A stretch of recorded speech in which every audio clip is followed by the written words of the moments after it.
Hola amigos, ¿qué tal? Esto es Cuyucara, un podcast hecho en la ciudad de Huancayo para la región Junín y todo el Perú. El día de hoy tenemos como invitado en la sección cultural a el doctor Sandro Torres Gamarra. ¿Qué tal, Sandrito? ¿Cómo estás? ¿Qué tal, Carlitos? Todo bien, todo tranquilo. Gracias por la invitación una vez más para poder aprender un poco sobre la historia, la sociedad, un poco sobre nuestra propia cultura, como tú dices. Y bueno, a ver de qué conversamos ahora, ¿no? Sandrito, el tema que el día de hoy vamos a tocar se debe a que constantemente el Estado peruano, y más aún este año con Dina como presidente, se ha puesto como prioridad ciertos caminos, ciertas vías de transporte, aeropuertos, carreteras. Y sabemos que en la vida cotidiana de cada uno de los huancaínos, el transporte es habitual. Todos tenemos que tomar en algún momento el transporte público, usar una vía o cruzar un puente. Todos sabemos lo que es el tráfico. Sí. Pero ¿qué tanto se ha trabajado en este tema? ¿Y qué tan importante es para la buena vida de las personas? ¿Qué nos puedes contar respecto al transporte y las vías en el Perú? Bueno, tenemos que empezar por el Perú, no hay de otra, porque llegar a Junín es un salto muy particular. Habría que tener en cuenta algunos criterios que son muy importantes desde esa perspectiva, ¿no? Te comento, en el mundo hay ciudades que tienen que ver de acuerdo a qué se dedican las ciudades. Te comento, ¿no? En el mundo se considera que la ciudad más antigua es la bíblica de Jericó, que tiene hasta 8.000 años antes de Cristo, la primera ciudad. Luego viene la de Mohenjo-Daro en la India, y luego vienen las más famosas y que quizá todavía se pueden ver restos en Ur y Uruk, en Mesopotamia, que tiene 4.000 años antes de Cristo. Incluso lo curioso es que en Jericó no hay calles, porque se comunicaban a través de escaleras del techo de una casa a la otra casa, ¿no? Y ya en el mundo, te diré, hay ciudades que se han generado para protección, como fortaleza, el caso Barcelona, por eso le llaman la ciudad condal en el mundo, por ejemplo, ¿no? O ciudades que se han generado rodeados de palacios como Ciudad de México, por parte de los españoles, ¿no? O hay ciudades netamente religiosas, como ha sido Roma en un inicio, ¿no? Le llamaban la ciudad de las 7 colinas, ¿no? O ciudades dedicadas al transporte marítimo, como Edimburgo en Escocia, por ejemplo, o ciudades dedicadas a la industria, como Manchester, en fin. Podríamos hablar del mundo y las ciudades, o Las Vegas, ¿no? Que se originó en base al juego y cómo en Norteamérica tenían que justificar la inversión de dinero, ¿no? Pero bueno, eso es en el mundo. Ahora, si vamos a América Latina, sin duda, y eso no por ser nacionalista, ¿no? Pero el Capacñán fue la gran vía de los incas, solo comparada con la gran ruta romana, porque Roma, al ser imperio, nunca lo había hecho ni Grecia, no lo había hecho, los chinos habían intentado hacer un proceso, pero era muy extenso el territorio. Pero en el Perú los incas lograron hacer desde el periodo más o menos de Huiracocha, pasando por Pachacute, que es el que lo lleva a su nivel intermedio, digamos, y luego Tupac Inca Yupanqui, que es el que lo desarrolla incluso hasta la selva, ¿no? No hay que olvidar que en el incanato nuestro país se divide en suyos, En 4 suyos. guamanis, sayas y ayllus. O sea, lo que equivaldría a, por ejemplo, hoy en día departamentos son los ayllus, ¿no? O regiones, ¿no? Claro. Claro, y luego, y cada ayllu se divide, suyo, y cada suyo se divide en guamanis, que son como las provincias ahora. Y los guamanis se dividen en sayas, que son como distritos, y los distritos en barrios, que son ayllus. Hay todo un estudio de eso, pero esa es justamente la parte donde hay que entender que para vincular los 4 suyos había que hacer un gran camino. O sea, el Capacñán, que desde el 2014 es Patrimonio Cultural de la Humanidad, para un honor nuestro, ¿no? Por UNESCO. Porque son pocos, en el mundo solamente hay algo de 4, incluyendo la ruta romana, la ruta de la seda y la ruta que generó Grecia en sus 3 colindantes, ¿no? Pero no hay más. Entonces el Capacñán, y ojo, que yo siempre le he lanzado cohetes a los aztecas, a los chibchas, ¿no? Que han generado también vías, pero no como el Capacñán. O sea, en el Capacñán, si vamos históricamente, había un papel estratégico del Valle del Mantaro. No hay que olvidar el famoso Camino Real, que hoy le llamamos, o desde los años 40 del siglo pasado, la calle real. Entonces, ese es el primer momento histórico, porque no hay que olvidar también, para culminar esta primera parte, que en nuestro valle, por una cuestión ritualista, las ciudades no se hacían en el llano, o sea, no se hacían en la Pachamama, porque se hacían en las colinas. Por eso correcto, la capital de los Huancas está en Tunanmarca, ¿no? Que ahora ya políticamente está en Jauja, pero era donde ellos vivían. El Siquillapucara era la capital de los Huancas. Entonces, era en la colina, en el cerro, pero no era en el valle. Eso servía más bien para la agricultura y para elementos incluso ganaderos en un determinado momento. Entonces, hoy en día podemos ver que ha permanecido eso. Y entonces uno de los problemas que podríamos tener hoy respecto al transporte terrestre en nuestra localidad es que nunca se dejó la prolongación de ese camino.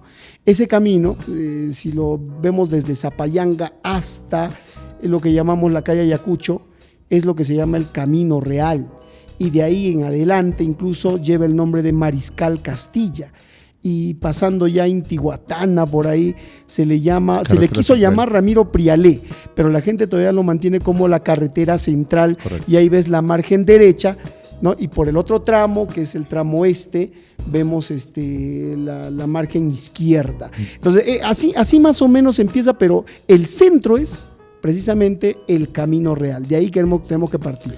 Ahora, conversando sobre Capagnán y que la importancia que se debe de dar en nuestra cultura peruana, casi igual que Machu Picchu, incluso más importante a nivel de ingeniería que Machu Picchu.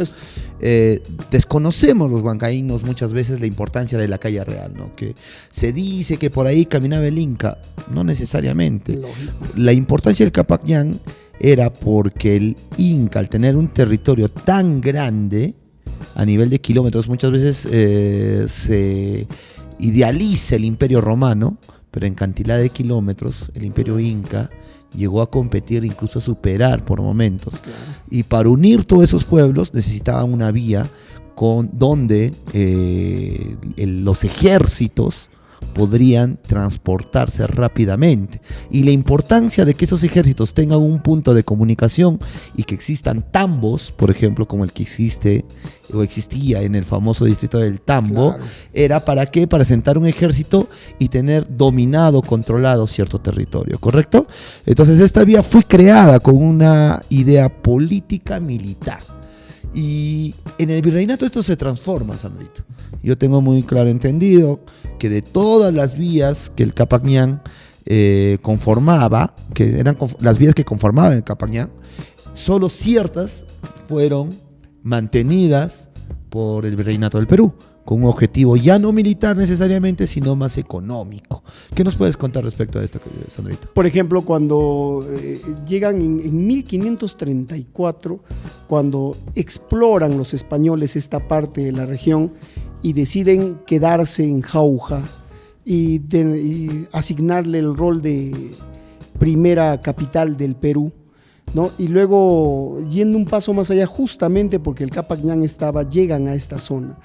No hay que olvidar que ellos, después de Jauja, deciden volver a Lima, y al año siguiente nada más se funda la ciudad de Lima, pues, y optan por esa ciudad como capital. ¿Por qué? Porque en medios de transporte le era más conveniente a las autoridades locales tener contacto con las metropolitanas a partir del mar. Obviamente tenía que haber navegación.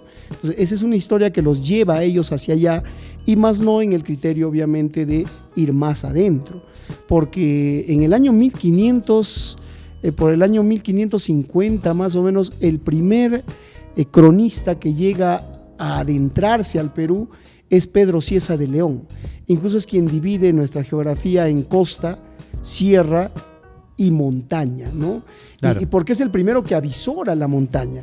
Pero a los españoles borromeos no les interesaba eso. Y tenemos que esperar hasta 1569, cuando llega el famoso virrey Francisco de Toledo, considerado por muchos los historiadores el mejor virrey que ha tenido el Perú. Pero mejor, ¿por qué? Porque fue el primero que se dio el trabajo de caminar por todas las rutas, incluso llegó aquí, y lo que hace él es preparar ordenanzas para poder desarrollar estas zonas, pero, como tú lo dices, con un principio de idea de explotación económica. de mano de obra y de algunos recursos que ya tenían en cuenta. Por ejemplo, para ese tiempo, las minas de Potosí en el Alto Perú, que todavía no era Bolivia obviamente, pero era parte del virreinato, entonces ya tiene que sacar la minería, que va a ser la principal actividad económica, un poco por ahí los obrajes, pero la minería principal. Entonces aprovechan los lugares donde ya los incas, utilizando el Capañán, habían puesto mitimaes. O sea, los incas en un proceso de colonización llevaban del Antisuyo, del Contisuyo, llevaban a las otras regiones grupos de personas llamadas mitimaes, que eran colonos, que se quedaban en esos lugares. Y un grupo de ellos estuvo por esta zona.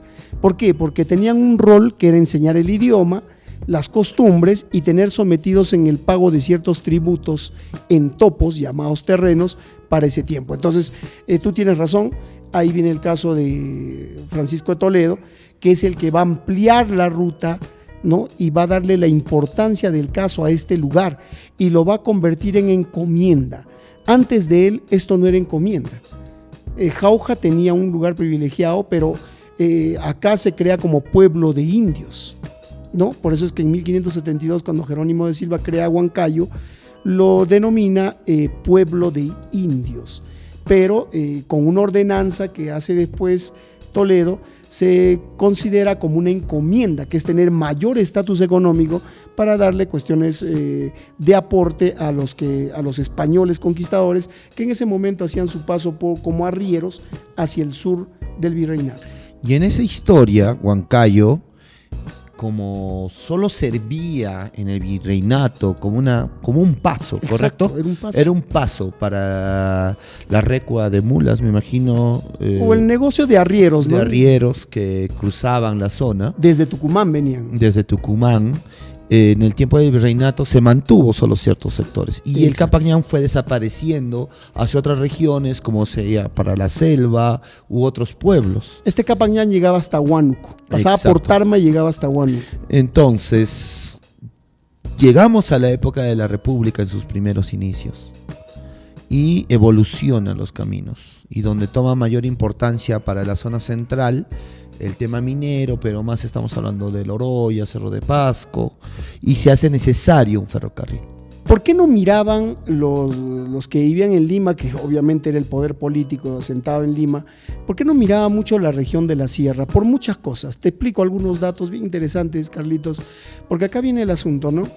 Por ejemplo, cuando Hipólito Unanue, pre y post emancipación, Hipólito Unanue, cuando publican en la famosa revista, él es llamado Ariosto en esta revista, ¿no?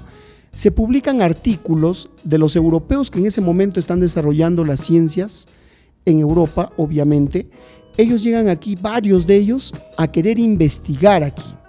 Entonces, obviamente había que publicar eso, porque en el Perú no había investigadores per se, sino que simplemente venían de Europa. Uno de ellos es Alessandro Malaspina, no muy conocido aquí.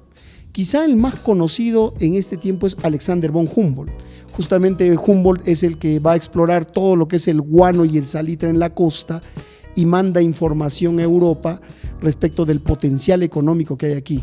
Y luego, años después, esa información nos va a meter en problemas pues, con los ingleses, de ahí la guerra con Chile, ¿no? Claro. O sea, Alexander von Humboldt se da el trabajo de recorrer zonas de la costa y adentrarse a la sierra, pero no llega aquí con la profundidad que sí lo hace años después Antonio Raimondi.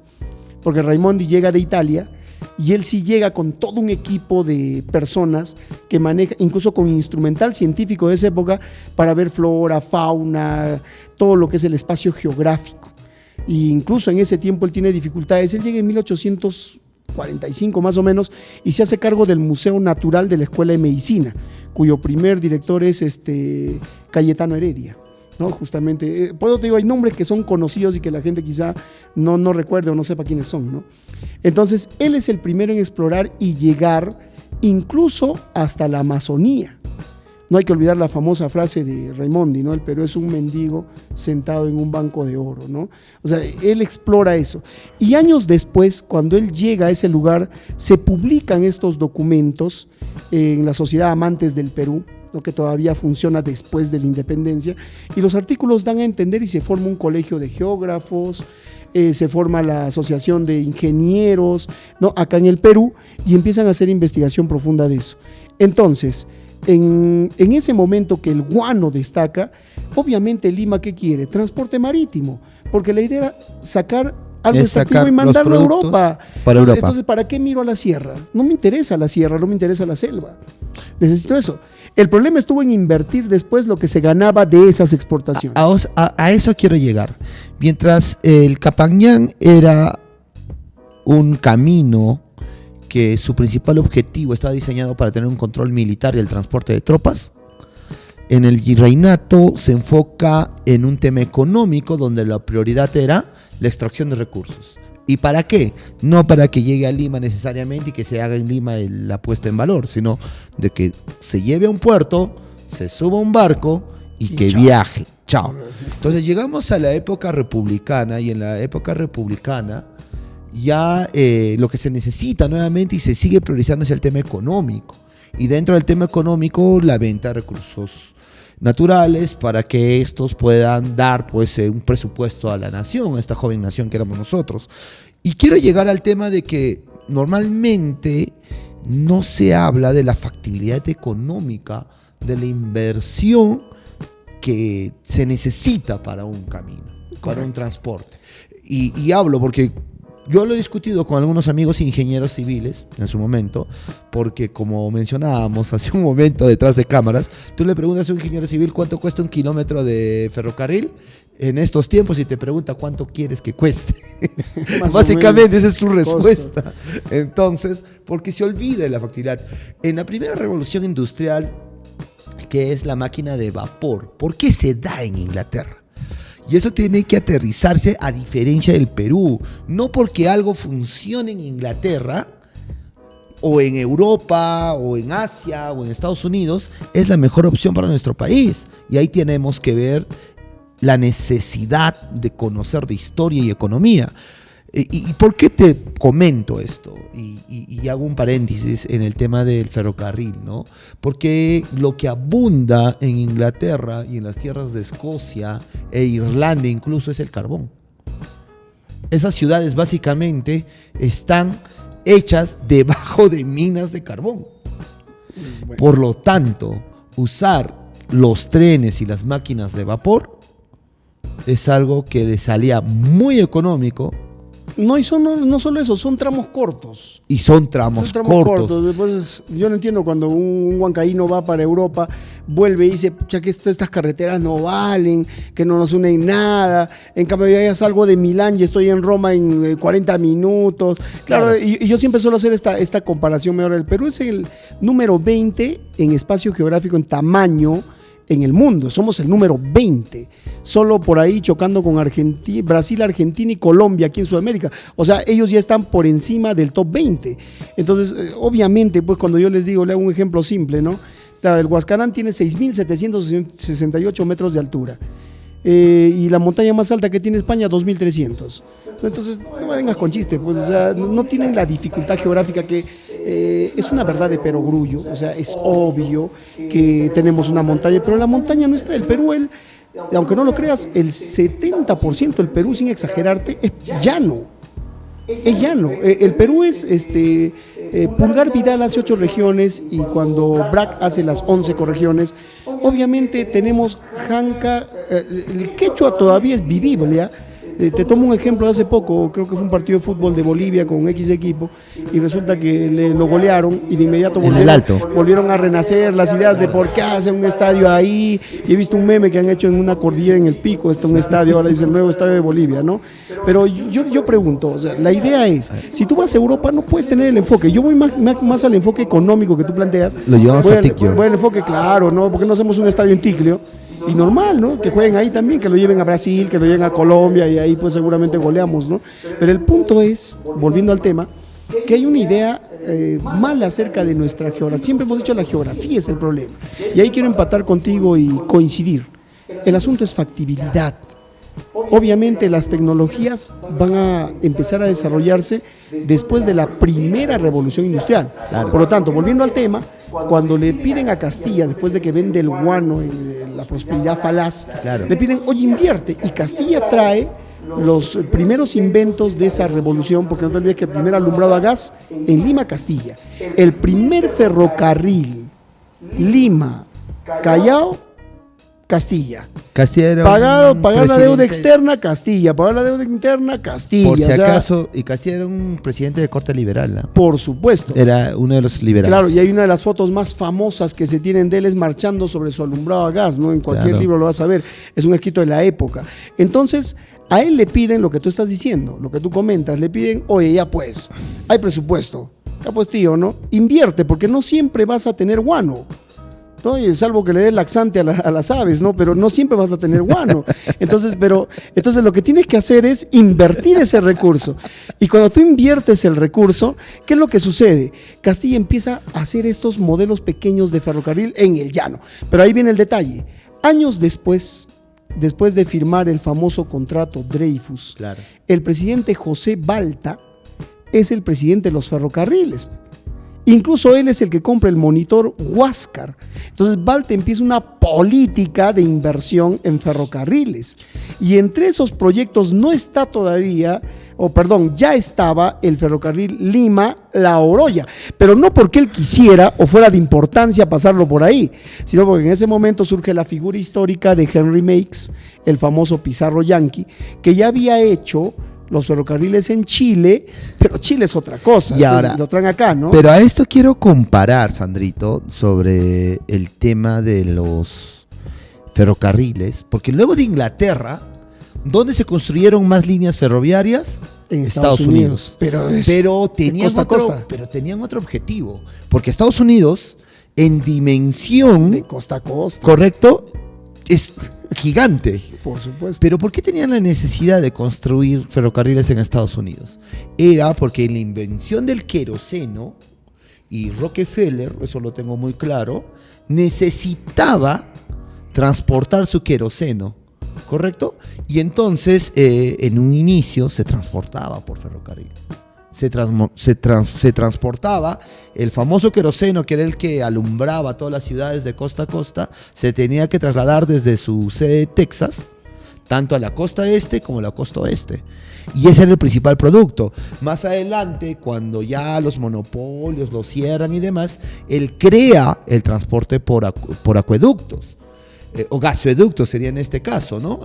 Pero todo tiene un fin económico. Yo siempre converso con muchas personas y toda obra, ya sea social o política, va a llegar a un enfoque económico. Entonces, el ferrocarril central, que es el que conecta nuestra por región primera Colima, vez, es famosa no por ser el más alto del mundo, es famosa por ser la más cara que existió en su época y por ende, a la vez, la que trajo menos réditos.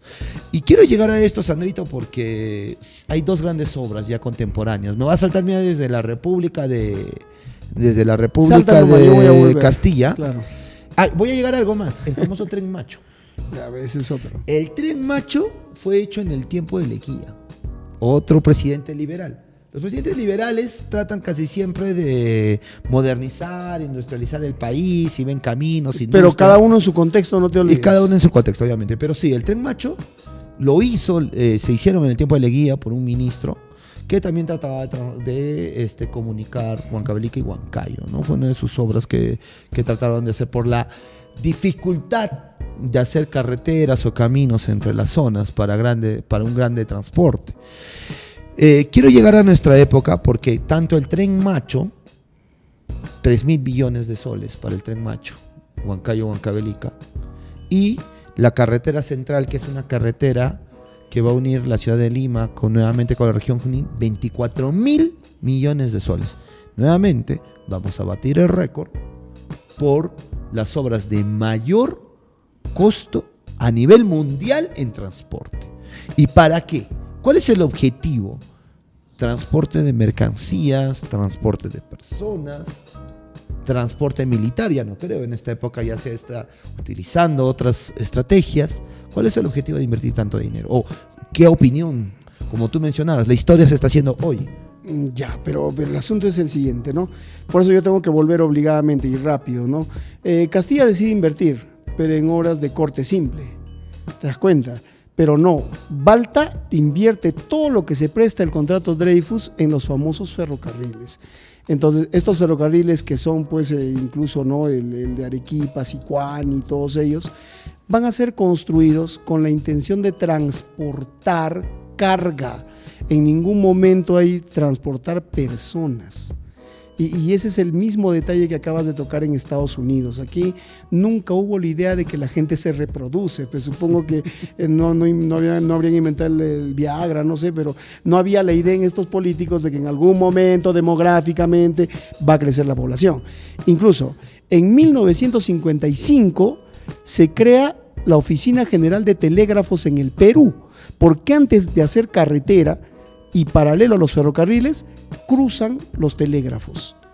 Y ahí, por ejemplo, ¿no?, cuando llega el ferrocarril a La Oroya, es de importancia porque ya en los años posteriores, ¿no?, un tramo llega hasta la mina de Goyarisquisca, que es antiguo en Pascua. Cerro de Pascua. Cerro de Pascua. Entonces, por si acaso, el código de aguas y todo eso, ¿no? Donde cayó una estrella se llama Goyarisquisca, ya recordé. Ahí está. Lugar donde cayó una estrella. Qué bueno, Carlitos. Eso sí conoce historia, Carlitos. Eso hay que hablar de toponimia, eso. Sí. Entonces, viene el asunto de que llega hasta ahí. Pero como no podían comunicarse, imagínate, antes para mandar una orden, para que se ejecute algo, había que mandarlo en el virreinato nada más. Había que mandarlo en barco y llegaba en 2 meses, ¿no? O habría que llamarlo en chasqui en el tiempo de los incas para dar la orden, ataquen, pucha, imagínate 2 días esperando la orden de ataque. O sea, toda esa cuestión demoraba, pero el telégrafo de Samuel Morse en su momento, ¿no?, el Perú llega a tener una especie de oficina general de telégrafos. Y ese telégrafo llega a La Oroya y por primera vez conecta los 31 kilómetros a Jauja y los 49 a Huancayo. O sea, ya ahí empezamos el asunto de que si te estoy poniendo telégrafos ahí, es porque necesito comunicarme desde ahí hasta Lima. Entonces mira, estamos hablando. Por supuesto, comunicar los ferrocarriles. Exacto, entonces ya está. Normalmente las máquinas de vapor funcionaban a la par de los telégrafos porque se utilizaba las vías de tren y donde había una vía de tren colocaban un poste por donde colocaban el telégrafo. ¿Y para qué? Para facilitar la comunicación a nivel de las autoridades políticas y poder ver la cuestión de implementar todo lo que era el transporte en este país. Y ojo, estoy hablando Oroya, Jauja, Huancayo, ¿sí me entiendes? Ahí empieza el gran detalle del desarrollo de Huancayo. ¿Por qué? Porque de Huancayo recién jalan Ayacucho, Huancavelica, Ayacucho, Cusco, Apurímac, Puno. No es Puno a Huancayo. O sea, se voltea la idea de un camino real del Capañán, se voltea la idea de un arrieraje por esa zona al sistema de comunicación y Huancayo se vuelve una ciudad importante para los intereses políticos de las autoridades en Lima. ¿Me dejo entender? Y eso crece hasta 1895, en que Nicolás de Piérola prohíbe incluso ya que sea el telégrafo de sistema público y privado, para evitar casos de espionaje luego del fracaso de la guerra con Chile. Por lo tanto, mira, telégrafo termina ahí y en ese momento justo de Piérola llega el primer automóvil al Perú para la Casa Gil de Meister. Entonces ya podemos pensar recién en carreteras. Lo que quiero mencionar y respecto a esto, Sandrito, porque las carreteras existieron, los caminos existieron desde el momento que teníamos carretas, animales, desde el momento que llega el caballo al Perú y todo lo demás, pero acá se utilizaban más para el transporte de mercancías y demás. Entonces, en mi investigación y entendimiento, tanto el transporte marítimo y el transporte de tren son los más económicos para el transporte de mercancías. Por mercancías, correcto. Mercancías y sobre todo de alto tonelaje. Exacto. Y no está por demás que los chinos tienen la intención de invertir en una vía ferroviaria que une el puerto de Chancay con Brasil. Correcto, o sea, es obvio, su intención es solamente transportar mercancías de Sudamérica, desde Brasil y sacarlos por el puerto de Chancay. Nuevamente, el Tren Macho, ¿cuál es su objetivo?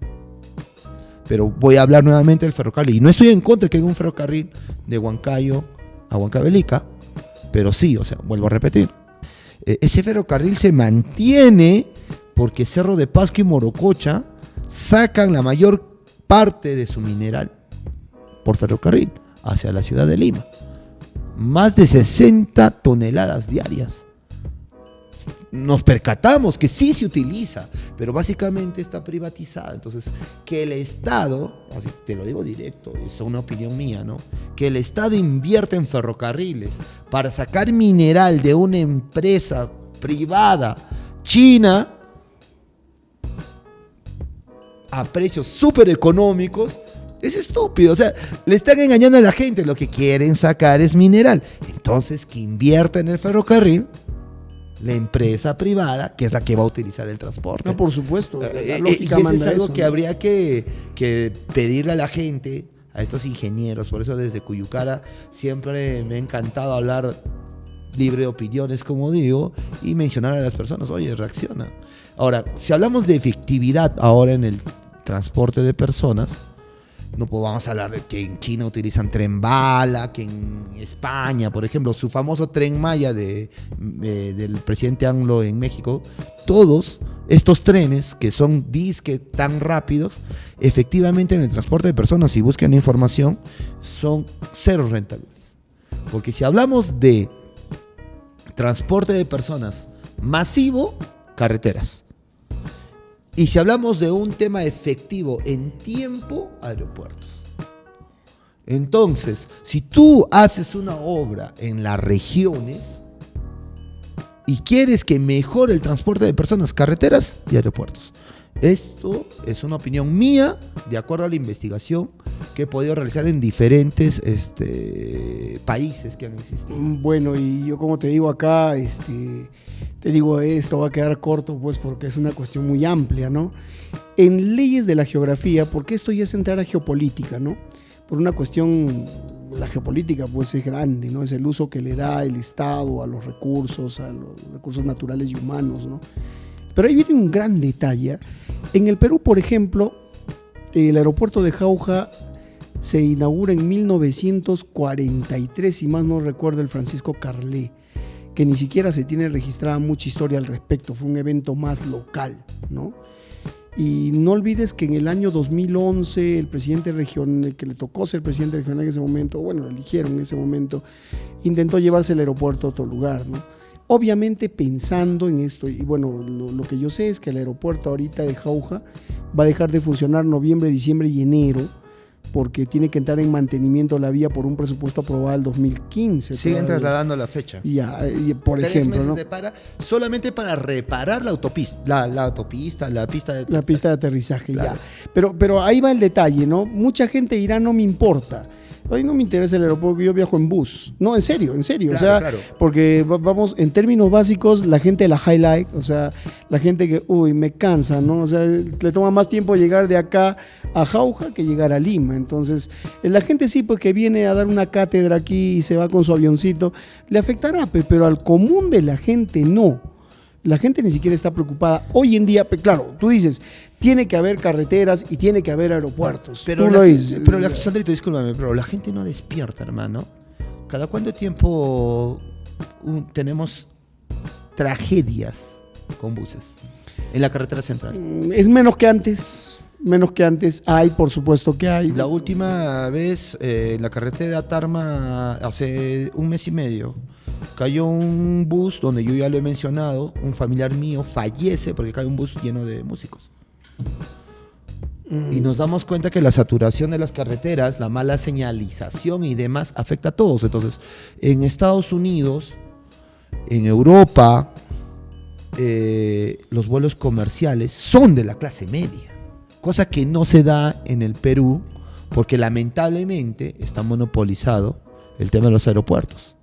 Claro. Tú quieres viajar a Lima y yo le escucho mucho a personas que no necesariamente tienen un nivel económico alto. Utilizan el aeropuerto porque por salud, un gran ejemplo, Ya, en algunos casos. no pueden cruzar la carretera central. Entonces, el tiempo que se utiliza en viajar de Lima a Huancayo, tontamente, se duplica, se triplica y sobre todo por tasas. Tú compras un boleto de avión, Sandrito, y el 30-40% del presupuesto se va en impuestos. ¿Y impuestos para qué? ¿Para quién? Si el aeropuerto que utilizamos, que obviamente lo maneja Corpac, y por cierto, Corpac es una de las peores, voy a decir, instituciones del Estado, creo que es una empresa, si no me equivoco. No. Es una empresa estatal, creo. Estatal. Justamente a eso quería llegar. Termina el asunto de Pierola, por eso quería volver al asunto, yo quería enfocar esto, ¿no? Cuando tú hablas de una población geopolíticamente, primero tiene que haber una explosión demográfica.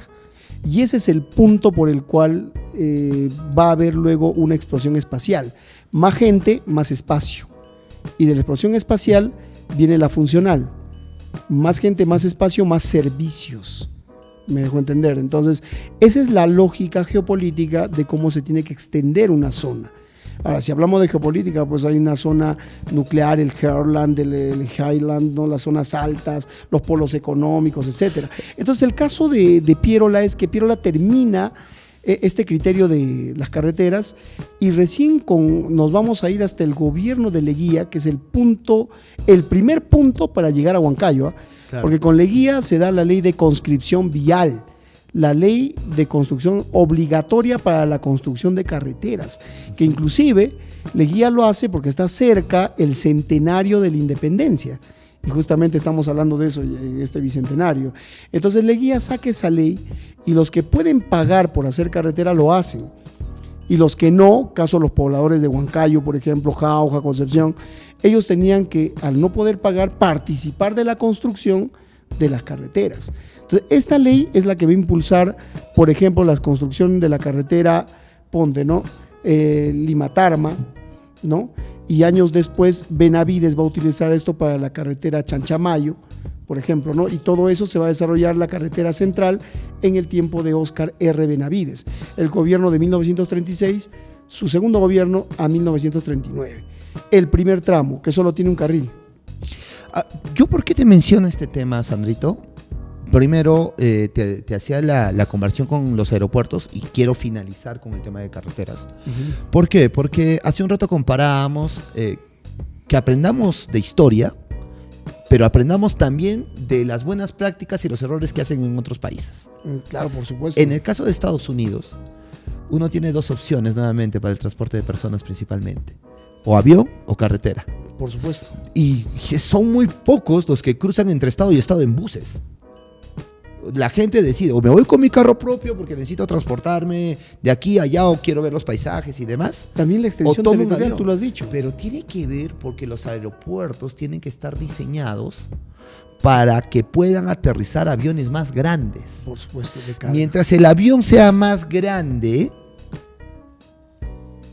el pasaje cuesta más barato. Hoy en día, tú puedes encontrar con anticipación, obviamente, pasajes Lima-Huancayo $29. Esa es la promoción. Entonces te cuenta, $30, son 120 soles aproximadamente, con todos los impuestos. Oye, ¿cuánto cuesta viajar en tiempo de, vamos a decir, de alta demanda, Yerbateros Lima? El mismo precio. Uh-huh. Entonces, el problema no es el precio, el problema es el acceso. Entonces, en vez de invertir nuevamente 24,000 millones de soles, vuelvo a repetir, en una carretera que sabemos cuándo estará listo, oye, por Dios, yo siempre digo que no todas las soluciones las tiene que dar el Estado. Oye, concesión en Jauja, una gran empresa privada. Por supuesto. Por sería una buena años opción. Y que le metan, no sé, 1,000, 2,000 millones, que entren aviones que de verdad se convierten en un aeropuerto internacional. Que pueda venir alguien del extranjero a aterrizar un avión o viceversa, y que llenen esos aviones y que salga y vuelva de Lima constantemente.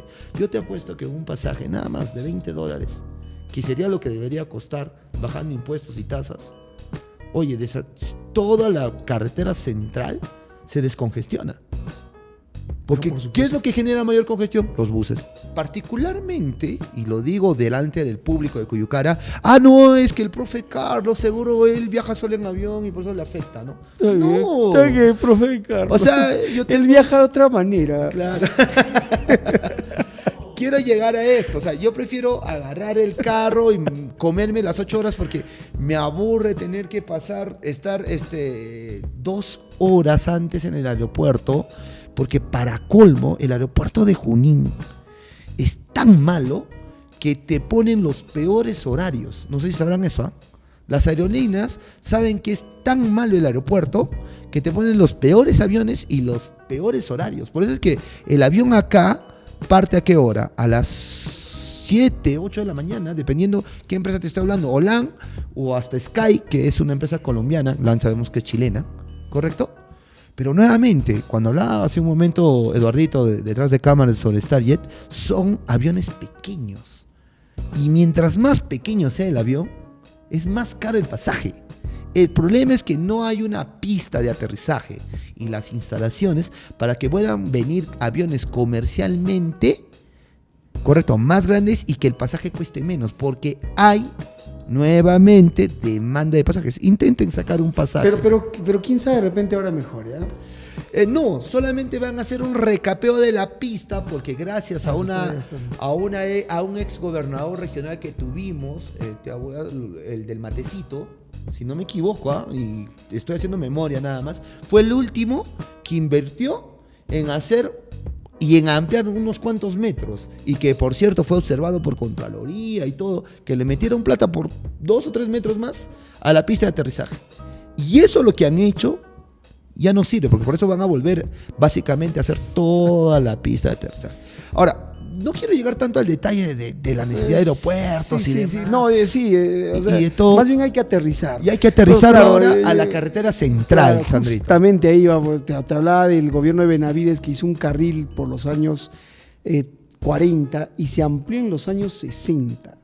Ahora, ahí vamos a entrar justamente, quizá en otro programa podamos ver todo esto porque, como te digo, el marco histórico es fuerte, ¿no?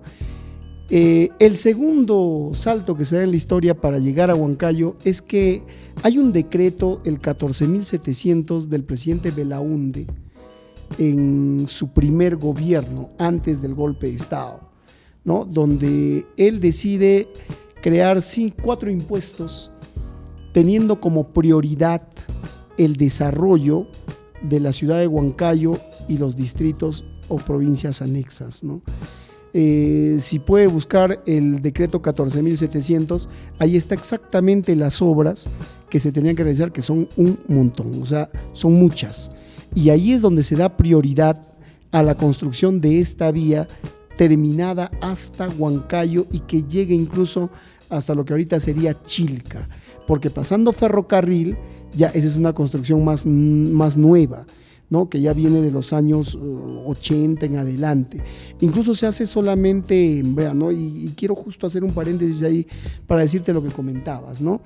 El problema de nuestras carreteras fue que nosotros no pasamos de la carretera de herradura, como le llaman algunos todavía, a la carretera per se, o sea que es la de asfalto de brinco. Nosotros no pasamos por la primera, ni siquiera desarrollamos el Capañán y nos fuimos directo a los ferrocarriles. Y por eso al saltearnos esa parte fue que tenemos esta decadencia de la perspectiva del transporte por carreteras, autopistas y todo ello. Por eso es que el problema de la carretera central es un problema que conllevó el no planeamiento que se tenía de esta parte. Y esa es la importancia de lo que quiero también acotar, Sandro.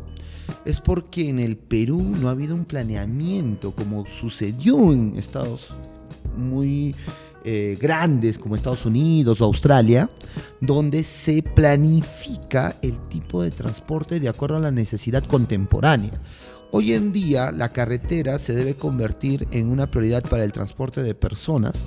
Correcto. Y el transporte de mercancías, no de alto tonelaje, porque lo que estamos viendo nuevamente desde Lima a La Oroya lo ocupan la mayor parte camiones de alto tonelaje que transportan mineral, pero necesitamos una vía donde ya la prioridad no es pues Cerro de Pasco, donde la prioridad ya no es solamente La Oroya, sino que la ciudad de Huancayo como urbe necesita unas autopistas o vías. A mí me da risa, hace un rato mencionabas la Ramiro Prialé, que por cierto, bueno, lo hicieron los apristas, pero a mí me da risa, ¿no? Decían autopista Ramiro Prialé, y yo decía, wow, una autopista de ¿cuántos kilómetros? de 4 kilómetros. O sea, en verdad me parecía una locura lo que hicieron como ahí. muchas calles que hacen aquí, ahí ya llegaremos al tema en algún momento. Entonces eso no tiene nada de autopistas, ¿no? Una autopista con rompemuelles. Cosa también de locos, te soy imagínate sincero. traerlo a Farfán aquí con su Ferrari, pucha, pobre negro, vuela en el primer rompemuelle. O imagínate, que hay un exceso de semáforos y por eso estamos haciendo todo este recuento, Carlos, Claro, porque o sea, yo siento que en algún momento va a terminar esta entrevista y va a quedar mucho tema porque hay que entrar al plano urbanístico, a los planos catastrales, porque tenemos el bloqueo en ferrocarrilazo. Y como tú decías, esto va a tener parte 2. De hecho, o sea, de hecho le prometemos una parte 2 al público, porque la parte 2 vamos a atacar más el tema urbano. Correcto, el transporte urbano. El transporte urbano, netamente, nuestro y todo punto lo que ahí. estamos viendo ahí. Pero en esta primera parte, por eso quiero atacar solamente el tema provincial, regional. Claro. Y quiero llegar, ¿por qué? Leía a un ingeniero que hacía una opinión cuando se hizo aquí en la Cámara de Comercio la presentación de la carretera central y demás, que hablaban, ¿no? La importancia de que Huancayo tenga otra carretera fuera de la carretera central. Correcto. Opinaba que era más importante para la ciudad de Huancayo impulsar la carretera Huancayo, Yauyos, ¿cómo se llama? Cañete. La que pasa por Chihuahua. Porque era más importante esa carretera que impulsar la propia carretera central. Por supuesto. Que la carretera central tenía un objetivo, que era beneficiar a las mineras. Pero si hablamos de la ciudad de Huancayo tal cual, esa vía le iba a dar libertad a los huancaínos y no depender, disculpen mis amigos orollinos, pero no depender del Oroya. No, pues que también desde ahí, pues te doy un ejemplo, ¿no? ¿Quién construye una ciudad en un abra? La Oroya es un abra, o sea, no tiene, están construyendo ahorita conjuntos habitacionales en Marcavalle, que es el cerro mismo. Recuerda que cuando ellos hacen su desfile se paraliza el transporte a la región, o sea, porque tienen una sola vía. O sea, yo siempre le digo a mis alumnos eso, yo no me estoy burlando, es la realidad, describir la realidad tal como es. O sea, como en el Abra que caminan las cabras, pero no vas a hacer una carretera ahí. Pero ¿cuál es el mejor ejemplo de esto que se plantea en esa hipótesis? La gente que va ahora, digamos, a Huancaya, dice, no, pero es una sola vía, que da miedo viajar. Yo he visto, porque viajo constantemente, ¿no?, a Chanchamayo, la carretera que tú ves al lado, porque ahora tienes una carretera moderna que te lleva súper rápido, ¿no? Claro. Pero si ojeas al paralelo, está la carretera antigua, por donde yo viajé cuando era niño, a donde vivía mi padre en Satipo, y teníamos que llegar allá y había que pasar, por ejemplo, Carpapata. Y si tú lo ves, Carpapata teníamos que bajar del bus porque si no... Si claro, estaba ahí, caía, ¿no? Y cuando lloviera terrible, tenían que poner troncos y todo para que pasen la única agencia que llegaba a la selva, que era Lobato. No, nadie le está haciendo marketing por si acaso, pero Lobato era la única agencia que llegaba ahí. Como los canarios eran los únicos que venían de Tarma a Huancayo. Como Edatur era el único bus que iba de Tarma a Chanchamayo, de Huancayo a Chanchamayo. Y eso ha cambiado en los últimos solo 10 años. Hablamos de minivan y todo, por eso lo tenemos que tocar, porque en el transporte provincial, el mejor ejemplo es cuando llegó este tal John Nurse, ¿no?, inglés, dijo: a la selva imposible construir. Y Pedro Labarte, ese nombre lo vas a escuchar en algún colegio, es un ingeniero que dice: no, señor, que se rechace el proyecto de este tipo porque sí se puede llegar a la selva. Y el primero que llega a la selva ahí en construcción es un ingeniero que fue diputado por Parinacochas, ¿no?, en 1894, y fue senador por Junín en 1914. Estamos hablando del señor Joaquín Capelo. Pues cuando tú vayas a Chanchamayo, el colegio más grande lleva el nombre de Joaquín Capelo, y tú le preguntas a un chanchamayino promedio y no sabe quién es. Entonces el tipo era ingeniero, ve el problema de los indígenas incluso, y luego estudia sociología para defender los derechos de ellos, y crea la asociación pro indígena, que lo hace con Pedro Zulen, cuyo nombre está en la biblioteca de San Marcos, porque estudia en San Marcos. Entonces este señor, como ingeniero, hace la carretera, y lo hace, como te digo, en ese tramo porque no había mucha tecnología. Y años después se mejora la carretera Chanchamayo, y la que se hace un full, que algunos llegaron a llamar la Sao Paulo del Perú, es Pichanaki, porque si te vas a Pichanaki, súper asfaltado. y luego llegas a Satipo, donde se entraba un poco, pero igual llegas. En ese tiempo no había, y eso está bastante bonito hasta San Martín de correcto. Pangoa. Y ese tramo era el que Belaúnde empieza como la carretera marginal.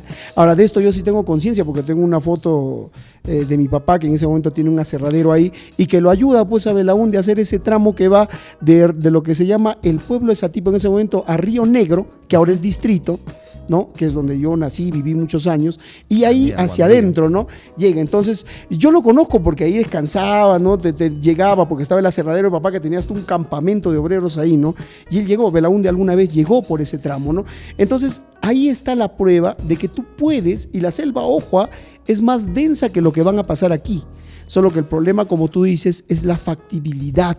Incluso ya he visto que en algunos presupuestos para hacer carreteras se incluye el, ¿cómo le llaman esto? Al que se hace al previo a la carretera, el estudio de, tiene otro nombre, no sé cuál es el nombre que le dan a ese estudio, donde se invierte el dinero solo para tener el proyecto. Y si tú te demoras 2 años, sube el proyecto, se anula y tiene que ampliarse más, ¿no? No recuerdo el nombre ahora. Nos van a buscar en este momento. Y ese es el punto. ¿Será el proyecto de factibilidad igual? No, tiene otro nombre, creo. Pero ahí hasta Contraloría entra y siguen subiendo costos, etcétera, ¿no? Entonces, el asunto de la carretera sí es posible y sí es verdad, porque incluso cuando ya hablemos en la parte local de los vehículos y el parque automotor que tiene Huancayo, que es el 4º en contaminación de todo el Perú, entonces vamos a hablar a tipo de motores y todo. Yo justamente haciendo un poco de marketing en Conversandro, voy a invitar a un amigo mecánico, pero un mecánico así, pero no un ingeniero, no un tipo que ve los carros día a día, ¿no? Estoy invitando a gente así. ¿Para qué? Porque ellos saben pues la cotidianidad y saben cuál es la funcionalidad, ¿no? Entonces ese tema, como te digo, la carretera, Carlos, es importante, es factible y creo que debería tener, como tú dices, una segunda parte, ¿no? Yo lo que quiero que quede de esta primera parte, que estamos hablando de transporte, los caminos, que es un tema muy interesante, la verdad, es porque quiero que la población entienda la importancia. No es de que tengamos aeropuertos, que tengamos ferrocarriles y carreteras, sino que se invierta cada sol y que se estudie de acuerdo a la necesidad y a la condición geográfica que tiene Junín como región. Por supuesto. Y hace un momento mencionaba, ¿no? Muchas veces la carretera Yauyos-Cañete, desde Cañete a Huancayo, podría liberar en momentos de emergencia que se necesite para el transporte de personas, para el transporte de mercancías y en el tema comercial, que Huancayo siempre ha sido bastante importante. El aeropuerto que se necesita, porque eso nos va a dar otra capacidad de poder atraer personas. Te hago un ejemplo. Hay médicos especialistas que por la especialización que tienen, solamente atienden en Lima. Así. Y la importancia de tener ese puente aéreo para la salud de personas se puede realizar con un buen aeropuerto. Ahí es donde el Estado tendría que invertir, o por lo menos, si no puede invertir, dar acceso a otras soluciones que mejoren la calidad de vida de los huancaínos y juninenses, ¿no? Y ojalá que en el futuro, porque me preocupa mucho, Sandrito, te soy sincero, que el presupuesto nacional está ahora más en manos del Congreso que del Ejecutivo. En este contexto. En el contexto actual. Por lo tanto, vamos a empezar a tener una cantidad de congresistas, presidentes regionales y presidentes, diputados, senadores, perdón, ya no congresistas, diputados y senadores. Diputados y senadores. Diputados y senadores que van a prometer y el oro y el moro, ¿no? Entonces vamos a estar muy atentos para analizar sus propuestas y lo vamos a enfocar desde este entorno histórico, social, económico, para saber si lo que proponen es realista.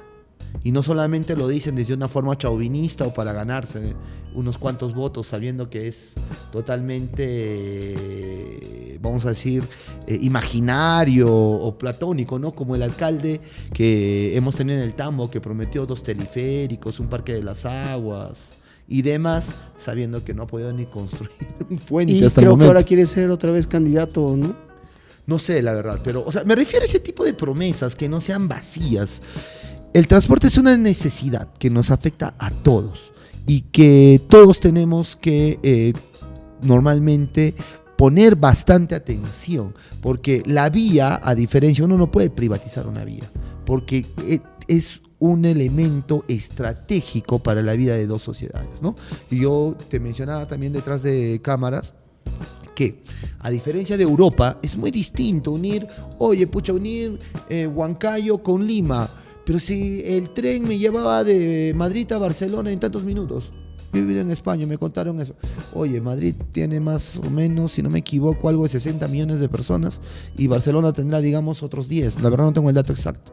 Pero te das cuenta que entre sumar tienes para unir 70 millones de personas en tantos kilómetros. Y unir una ciudad como Lima, que va a llegar a los 17, 18 millones de personas, con una ciudad de Huancayo que tiene 1, obviamente, o sea, la cantidad de dinero que se va a invertir por kilómetro tiene que ser proporcional a la cantidad de personas que lo van a usar. Entonces, y que si fuera una empresa privada y te va a cobrar, no vas a pagar, ¿no? ¿Para qué invierto en algo que no me va a hacer rentable? Exacto, y lo que falta en el Perú es infraestructura. Queremos crecer como nación, se tiene que crecer en infraestructura. Ahora, por eso nuevamente, no, la solución no es solamente el Capañán. Yo recuerdo muy claro, cuando Castañeda Locio postuló a la presidencia, él decía que quería crear como el segundo Capañán, una gran carretera que una toda la sierra. Sonaba bonito, pero técnicamente es más económico y más rentable crear carreteras o autopistas en la costa. Entonces ahí es donde tenemos que analizar muy bien las alternativas, los caminos, porque son las grandes inversiones que necesita nuestro país. Sandrito, palabras finales en este capítulo que hemos tratado el tema de la vía en la historia de Huancayo y Junín.